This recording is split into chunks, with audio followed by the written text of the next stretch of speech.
Hey everyone, this is Tim from YourSixStudios. Today in this video, I'm going to show you how to transfer video clips and images to a USB drive on your Xbox Series X or S. So just on the home screen here, let's go to Settings, and then under General, we can go to Personalization. Then go on down to where it says My Background, and we can go to Custom Image.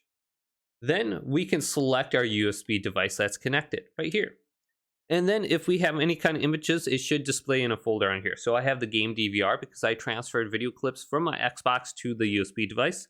Now nothing is appearing under here, but if you did have an image from your computer you transfer over, you should be able to select it to use as a background. Now let's back out here and go to the main setting menu.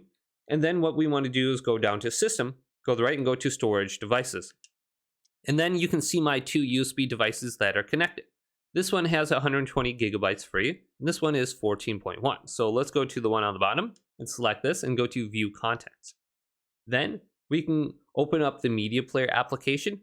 And if this is your first time using it, you'll have to download it through the Microsoft Store, but this will allow me to view content that's on a USB device. So let's select A on this, and then go to the game DVR. And then here are some random video clips or images that I have. It looks like I only have 4 of them, but it looks like Minecraft, so I don't know when I took this, but that's on my USB device right now. And then another way that we can transfer items over here is through just the captures. So let's go to My Games and Apps, then go to See All, then go to Apps and go to Captures right here. And then go to your captures and we can transfer it over to the device. So press the button with the 3 lines on it for more options. And we can go to Copy to External Storage right here. And now this is copying over to my disk drive D. So it looks like that worked. Otherwise, we can go to Manage right here, and then we can do multiple games at the same time.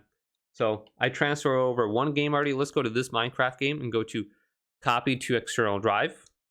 And we're copying this over. So it's very easy to transfer files. Hopefully this video did indeed help you out. If it did, leave it a big thumbs up and subscribe to my channel down below for more tech videos coming up next on YourSixStudios.